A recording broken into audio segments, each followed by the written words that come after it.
Les saluda mi Jacobo, el curso es de Química, sesión número 2, hidrocarburos saturados.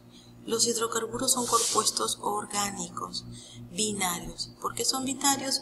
Porque están conformados por, en este caso, dos elementos, el carbono y los hidrógenos.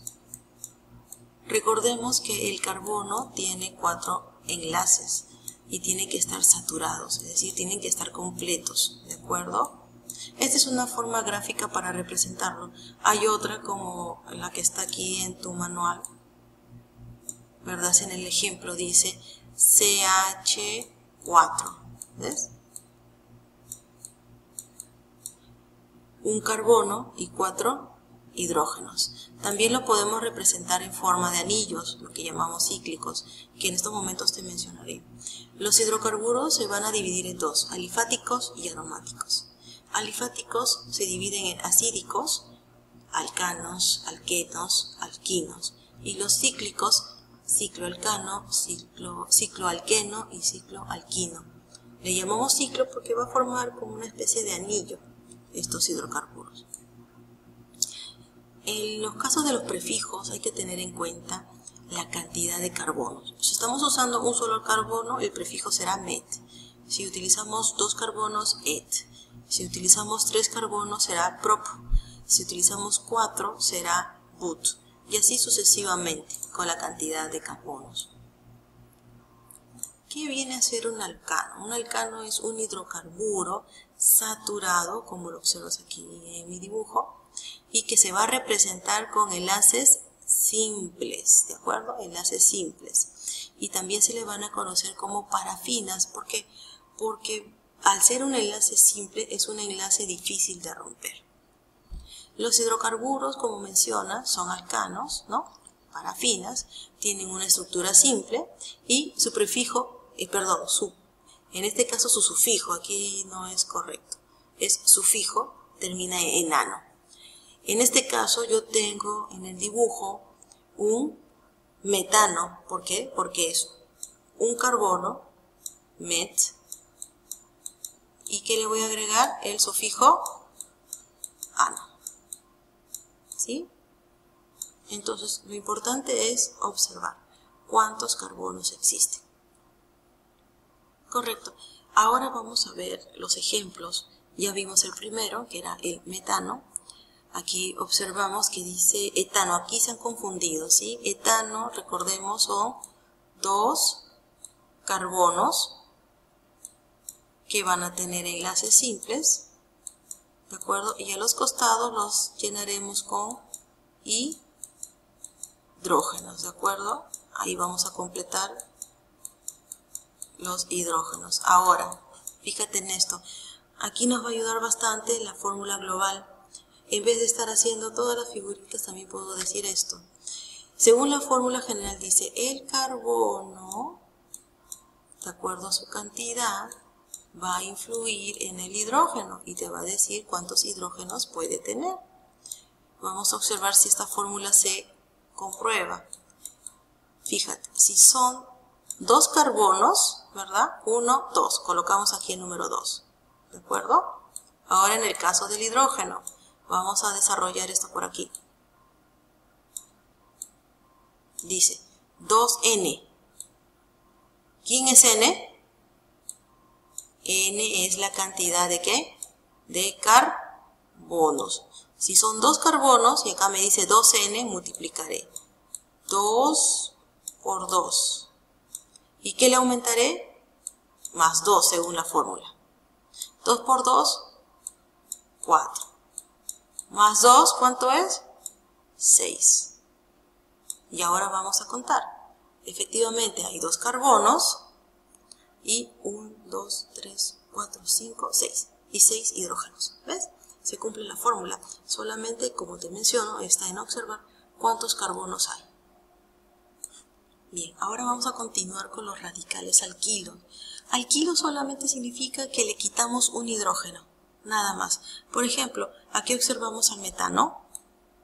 Ya sabemos que tiene sus 4 bracitos. Pero ¿qué pasa si yo le quito un hidrógeno? Entonces ya no va a tener 1. ¿Cómo se va a llamar? Va a conservar su prefijo de 1, met, pero como le quité un hidrógeno, le vamos a agregar el il, metil. ¿Conforme? El siguiente ejemplo es lo mismo. Aquí tenemos la fórmula completa del etano, pero como le hemos quitado un hidrógeno, ahora se llamará etil. ¿Sí? Bien, ahora vamos a explicar algo importante. Una cadena de hidrocarburos se va a poder nombrar cuando tengamos la cadena más larga. Por ejemplo, vamos en estos momentos a ver los colores. Bien, quiero que veas esto. La cadena más larga está acá. ¿Ves? ¿Por qué? Porque acá hay 3. Un carbono, 2 carbonos, 3 carbonos. Entonces yo escogeré esta como la cadena más larga. Y verás que aquí está sobrando 1. Ese que sobra, como estamos observando, le falta un hidrógeno, porque debería tener 4. Entonces, ¿cómo se va a llamar ese? Metil. Primero voy a ir de atrás hacia adelante. ¿De acuerdo? Yo voy a comenzar así.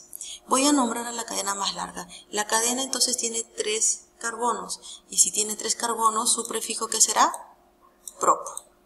¿Te acuerdas? Propano. ¿Sí? Bien. Correcto. Seguimos. Ahora me fijo en el radical, en el alquil. Sería metil.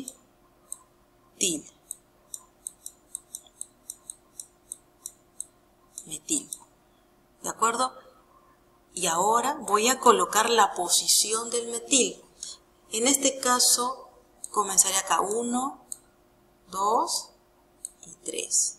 Siempre trata de que en este caso el radical esté cerca a la primera cadena de carbono. A la primera, no que sea la última. Aquí no se va a notar esa diferencia todavía. Entonces, comenzamos. 1, 2. Está en la posición del segundo carbono. Entonces pondré aquí 2. ¿Ves? 2 metil propano. Bien. En la tarea te he preguntado por las propiedades físicas y químicas. Entonces aquí me he saltado toda esta parte para ir a lo que es propiedades físicas. ¿Sí? Propiedades físicas esto lo vas a resumir así, ¿no? Sus puntos de fusión y ebullición aumentan de acuerdo a la cantidad de átomos de carbono que tenga. ¿Qué significa punto de fusión? Es el punto en el cual el sólido se convierte en líquido. ¿Y qué es ebullición? Cuando el líquido se convierte en gas, en vaporización. Estos son insolubles al agua, es decir, no se disuelven en el agua, se disuelven a través de derivados orgánicos, como te expliqué en la clase anterior, el benceno o la acetona. Son menos densos al agua y carecen de olor, no tienen un olor específico. ¿Ya? Y en la parte de lo que es química, propiedades químicas, podemos decir que son poco reactivos, porque te expliqué que solo tienen un enlace y ese enlace es difícil de romper. Se obtienen por fuentes naturales, como por ejemplo el gas natural o el rompimiento del petróleo, o por forma artificial, a través de la síntesis de Kolb, que solamente en eso interviene la corriente eléctrica. ¿Bien? Y en el caso de la síntesis de Greengard, que es a través de soluciones que van a fusionarse con lo que es el hidrocarburo en éter. Punto. Y lo último, dan reacciones por sustitución, halogenación.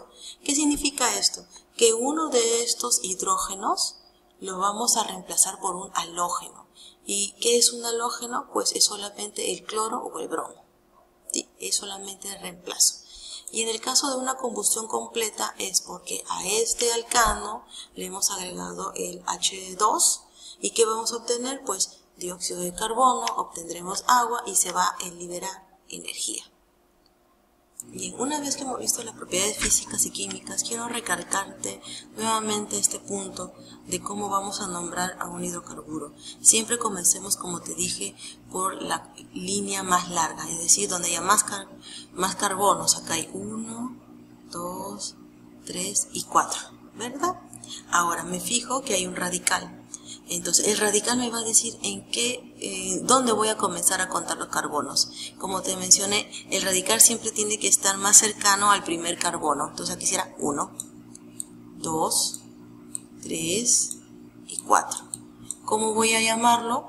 Hay 4 carbonos, entonces el prefijo del 4, ¿cuál es? Butano. ¿Sí? Butano. Ahora me fijo en el radical. ¿Qué cosa es? Tiene un carbono, ¿verdad? Tiene un carbono, por lo tanto es un metil. ¿Sí? El metil. 1. Correcto. ¿Y en qué posición está en este metil? Está en la posición número 2. Listo. 2-metilbutano. Este es un ejemplo que yo le he puesto, ¿no? Para que tú también lo puedas ver. Aquí lo ves en la letra número B. Dice metilbutano. 2-metilbutano. Entonces, por favor, hasta ahí nada más. Lo demás, esa parte, eso ya lo vamos a ver en forma presencial. Lo único que quiero que tengas en claro es esto. La forma en que voy a ordenar este carbono por la línea más larga y comenzaré siempre donde el radical esté más cerca al primer carbono, como te acabo de demostrar, y la fórmula global. ¿Ya? De acuerdo a la cantidad de carbonos, yo también puedo saber la cantidad de hidrógenos. Bien, si tienes alguna duda o consulta, me la haces llegar por interno, ¿sí? Y luego puedes hacer tu tarea.